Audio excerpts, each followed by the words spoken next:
आपको पता है आपके जीवन में, मैंने कल भी कहा था, आज फिर कह रहा हूं कि आपको कौन सी परेशानी है ये पता है? भक्ति के मार्ग से भटक जाने के लिए आपको अनेक मिल जाएंगे।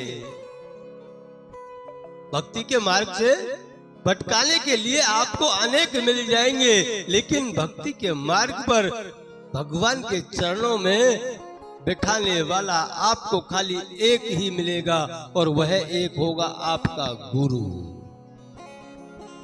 वही गुरु आपको भगवान की शरण में बैठा सकता है, और वही गुरु आपको नित्य नए अनुभव करा सकता है।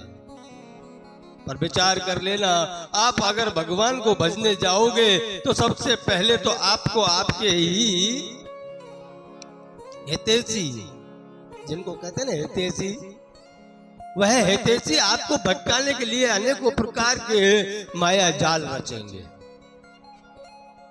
क्या आप भक्ति कर रहे हो तो इस भक्ति से आपको हटाया कैसे जाए?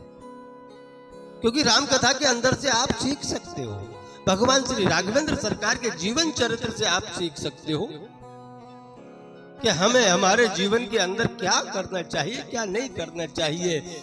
और भगवान अपनी शरण में लेने से पहले राक्षस लोग तो पहले आते ही।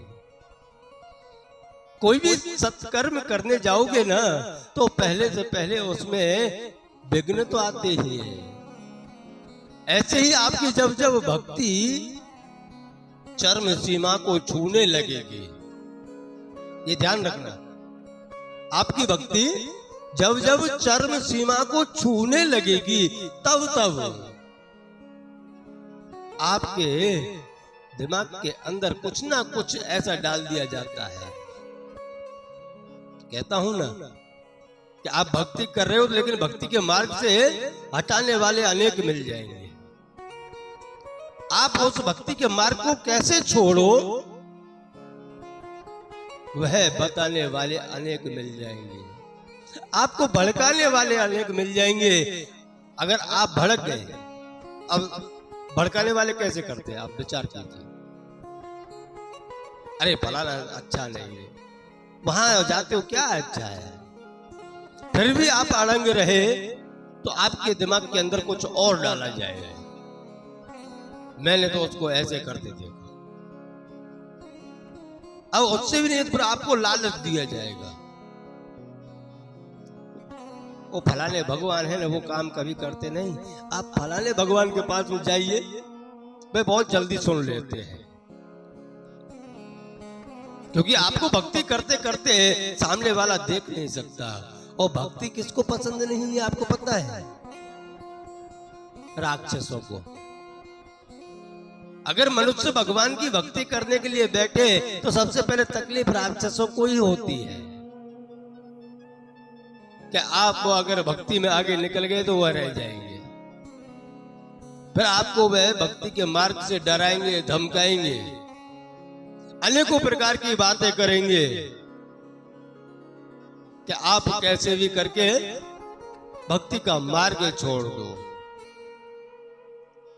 अरे कुछ भी ना सही तो आपको जबरदस्ती भी रोकेंगे। मारीच और स्वभाव जबरदस्ती रोकते थे ना, हवन करते थे तब। उसी प्रकार राक्षस आज के युग में है। अरे यहाँ जहां जा रहे हो वहां चलते हैं, वहां फल जल्दी मिलता है, क्योंकि उसे पता है एक बार भटक गया तो फिर ये हमेशा भटकता ही रहेगा। और जिसने एक ही स्थान को, एक ही गुरु को पकड़ लिया, क्या कैसे भी है मेरे गुरु है, उन्होंने जो मार्ग दिया है वह सत्य है, मैं उसी मार्ग पर चलूंगा। अगर आपने दृढ़ संकल्प कर लिया ना कि मैं तो उसी मार्ग पर चलूंगा चाहे दुनिया कुछ भी कहे, तो हमेशा समझ लेना आप अपने गंतव्य स्थान पर, मंजिल पर पहुंच जाओगे। और जो भटक गए तो समझ लेना फिर आपको उस जगह पर पहुंचते पहुंचते बहुत टाइम हो जाएगा।